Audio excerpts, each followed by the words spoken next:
अभी अभी रिसेंटली मैं 15 दिन पहले भुज में था, सौराष्ट्र में। तो वहाँ पर किसी को पास्ट लाइफ में लेके गया, तो उसका भाई जो है ना, एक जो है बहुत बड़ी बीमारी से, ऑटो इम्यून डिजीज से सफ़र कर रहा है, जिससे कि वो काम नहीं कर पा रहा है, मतलब बिल्कुल एकदम हैंडीकैप हुआ पड़ा है। तो उसके भाई ने जानना चाहा कि ये क्यों ऐसा हैंडीकैप्ड है? तो पता चला कि पिछले जन्म में, क्योंकि वो तो किसी भी जन्म में जा सकता है और कुछ किसी का भी देख सकता है, तो उसको अपने भाई के बारे में जानना था, इसलिए पास्ट लाइफ में गया। विशाल जी नाम है, एयरफोर्स में काम करते हैं। तो उसने देखा कि वो एक बहुत बड़ा, मतलब एक अत्याचारी किस्म का आदमी था, जो लोगों की ज़मीनें हड़प लेता था, लोगों के पैसे खा लेता था और उनकी बद्दुआएँ लेता था। इसको मैं यूँ कहता हूँ। देखिए, पहले मैं ना ऐसा इतना ज़्यादा सीरियस सोचता नहीं था कि बद्दुआएँ भी काम करती है कि नहीं करती है। किसी के श्राप या किसी के हाय एक्चुअल में काम करती है कि नहीं करती, ये सब कोई ऑथेंटिक प्रूफ तो था नहीं। लेकिन मैं पूर्व जन्म के विज्ञान में आने के बाद मुझे समझ में आया कि किसी की दिल से निकली हुई हाय, श्राप या कोई बद्दुआ इतनी खतरनाक होती है कि तुम्हारे आने वाले कई जन्मों तक तुम्हें तंग करती रहती है। इसलिए कभी किसी व्यक्ति के दिल को नहीं दुखाना। इसीलिए हमारे हर धर्म में ये कहते हैं ना भाई कि जाने अनजाने मेरे से किसी को भी कोई दुख पहुंचा है तो प्लीज़ ये मुझे क्षमा कर देना भाई। तो ये जैन धर्म में भी क्षमा याचना है। ये सब क्यों है? वो इसलिए है कि जिससे आप उस कार्मिक बंधन से मुक्ति पाएँ। क्योंकि हम भी जब पूर्व जन्म में लेके जाते हैं ना, और वो हमें पता चलता है कि भाई ये इसके कारण इसको तकलीफ हुई है, तो हम उसकी सोल से फिर मुलाकात करवाते हैं पूर्व जन्म में, और फिर उससे माफ़ी मंगवाते हैं उससे। यूँ समझ लें। अभी जैसे एक एग्ज़ाम्पल देना चाहूँगा कि हमारे पास में एक महिला आई, बैंक की मैनेजर चंडीगढ़ में। उसके 40 साल की उम्र है और उसका एक बच्चा भी है, लेकिन उसका हस्बैंड उसको छोड़ के चला गया। हुँ। तो वो बड़ी हैरान थी कि यार मेरा हस्बैंड, कोई झगड़ा नहीं, कोई तनाव नहीं, मुझे छोड़ के भाग क्यों गया? तो उसको वो जानना था। और तो वो पास्ट लाइफ में गई। तो पास्ट लाइफ में गई तो पिछले जन्म में भी गई, तो वो फ्रांस में थी, वहाँ भी हस्बैंड छोड़ गया और उसके 4 बच्चे थे। तो उसको लगा कि यार पिछले जन्म में भी हस्बैंड छोड़ गया। तो वो बार-बार मुझे भी नज़र आ रहा था, यार ये इसके हस्बैंड हर जन्म में छोड़े जा रहे हैं भाई, ऐसी क्या बात है? तो मैंने कहा और आगे जाओ, जहाँ से ये रूट कॉज़ चला आ रहा है। मैंने उसको गाइड किया कि go to the exact root cause of that particular problem.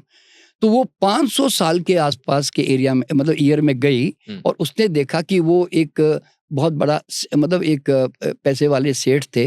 वो मतलब वो मेल कैरेक्टर, अभी तो वो लेडीज़ है लेकिन वो मेल कैरेक्टर में थी, और वो थोड़ी-सी बहुत इगोइस्टिक भी थी।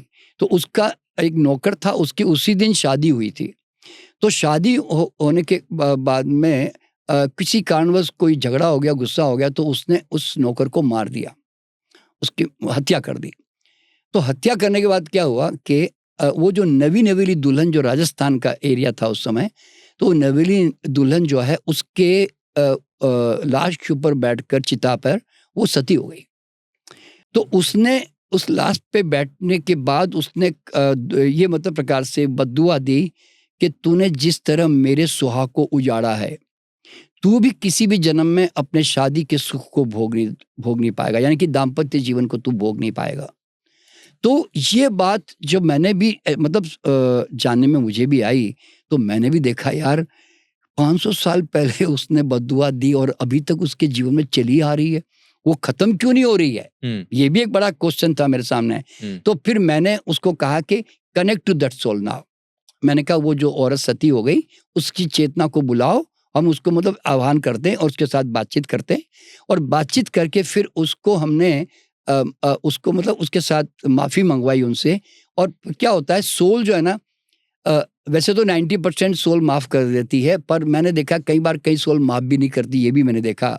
तो इसमें उस सोल से जब माफ़ी माँगी और उसने कहा कि इसके लिए मुझे जो कर्म करना है, इसको रिवर्स करने के लिए मुझे वो भी गाइड कर दो। तो वो गाइडेंस भी मिलती है कि क्या करने से वो जो है उनको वापस इससे कर्म बंधन की मुक्ति हो जाएगी। तो उसमें क्या होता है, सोल जो है ना जब हँसती है उसके अंदर, ऐसे मुस्कुराती है, तो हम समझते हैं कि उसने माफ़ कर दिया। अगर सोल सीरियस है और वो मुँह फेर लेती है, यानी तो वो चली जाती है वापस, तो हम समझते हैं कि उसने नहीं माफ़ किया, वो अभी भी उस बात को लेकर बैठी हुई है, इस तरह से लगता है हमें।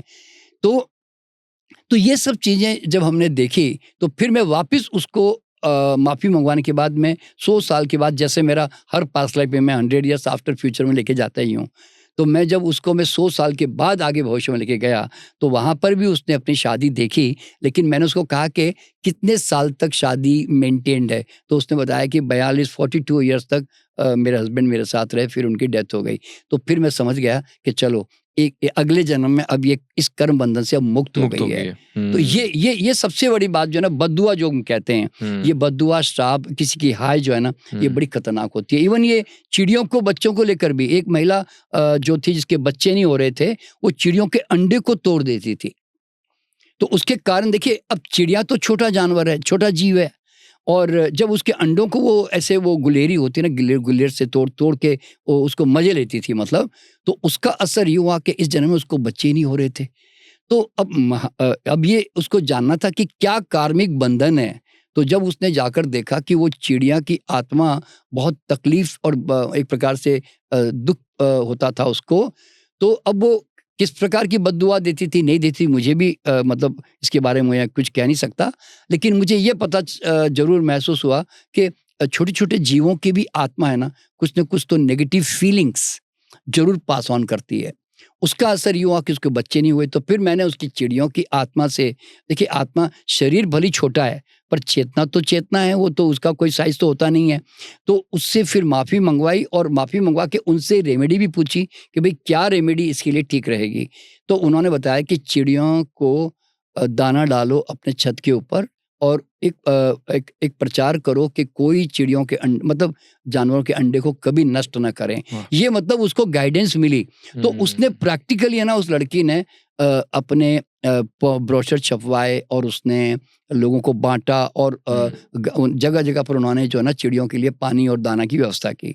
तो उसके बाद में उसको ये 2012 की बात है, और उस समय देखा था। फिर 2000 में भविष्य में जब लेकर गया, तो उसने देखा कि उसको बच्चा हो गया है, तो 2014 में जाकर फिर उसको संतान हो गई। आप यूँ समझ लें। तो इस तरह से मैंने देखिए, ये बात समझने की जरूरी क्यों मालूम है, एवरी कर्मा काउंट्स, ये सबसे बड़ा वर्ड हर आदमी के दिमाग में आना चाहिए कि हर कर्म जो है ना काउंट होता है। तो इसीलिए आप अनकॉन्शियसली अगर जीवन में गलत कर्म कर जाते हैं तो उसका नुकसान उठाना पड़ेगा, और अनकॉन्शियसली सही कर्म भी कर जाते हैं तो उसका फायदा उठाना पड़ेगा आपको।